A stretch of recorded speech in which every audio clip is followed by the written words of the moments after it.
Hey folks, it is Last Epoch Season 3, Beneath Ancient Skies, and there's a crazy build going around, and there's a bunch of variants of it. This is a Forge Guard variant that I have seen recently, but it all centers around this chest piece called Thicket of Blinding Light, which basically every 0.5 seconds you blind enemies and cause them to take reflected damage, which essentially gives this a Righteous Fire style walking simulator play. And then, you know, you do everything that you can to stack additional flat reflected damage.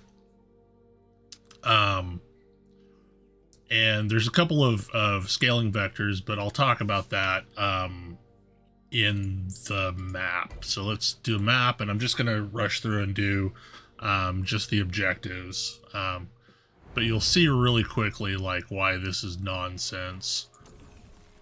Things just die. Like, things just die.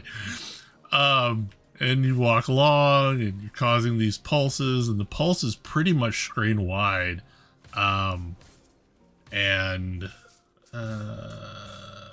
Okay, so I see the unstable rifts, so let's go to the unstable rifts.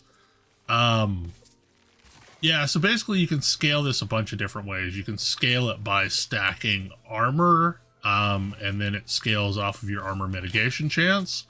You can stack attunement, and it scales off of your attunement. And you can stack physical resistance. So basically, overcapped physical resistance gets turned into additional damage for this build. And then probably the most important thing are the Weaver's idols that have reflect on them. And those are going to be your best option once you've, you know, gotten all of your resists and stuff like that. But and like, honestly, I don't know how important resists are, because things don't survive for very long. And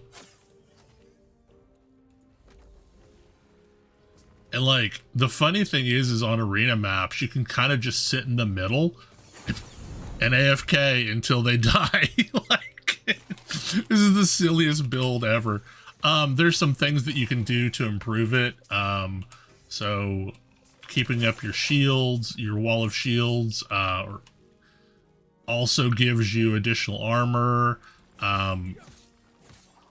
You get armor for vengeance, you get armor for shield throw, and you're pretty much keeping up, you know, your holy symbols at all times, which also gives you, we'll do a nemesis just so you can see how long they last.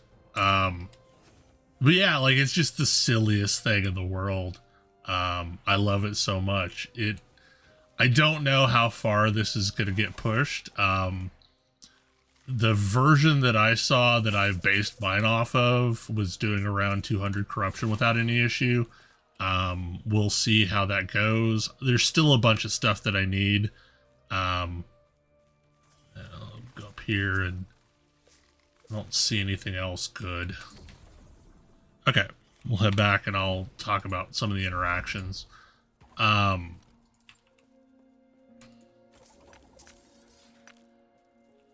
Okay, so the main thing is getting this chest piece, and it takes a while to gather up the stuff for it.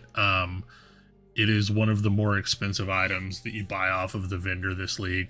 I got one of the lowest rolls that I could have gotten, so I'm going to be buying these, trying to get slightly better ones. I'm also farming Thorn shields. This is one I got very early on that I pulled out of a Nemesis egg. That's pretty decent, so I'm holding on to that.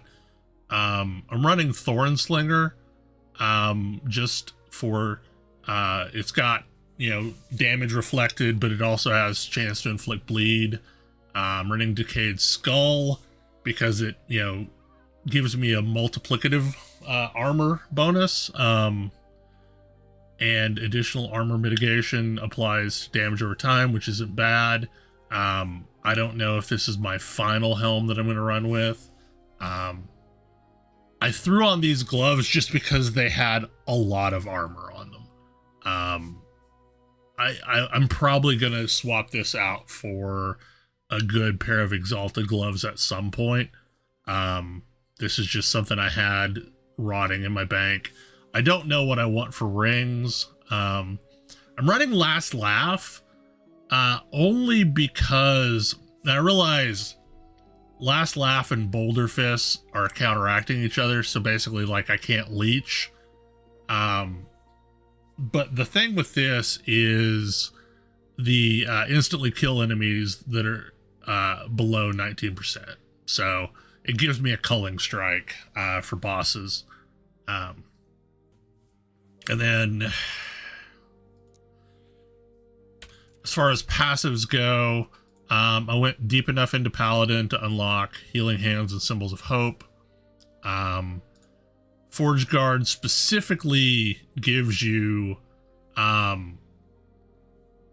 damage reflected per 5 mitigation,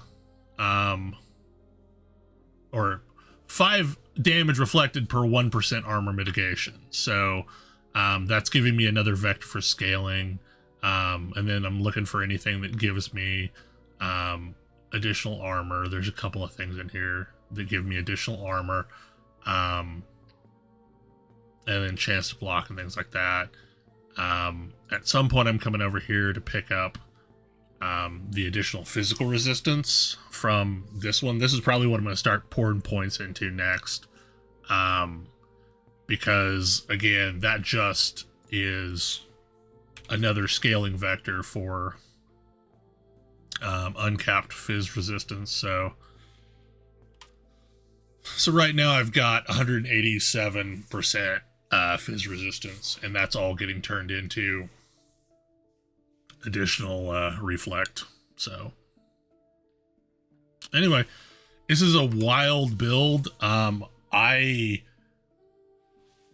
not sure how far I will take it, but it is interesting, and we'll see how it goes. And I may record like another video later, if I can do like Aberoth on this build.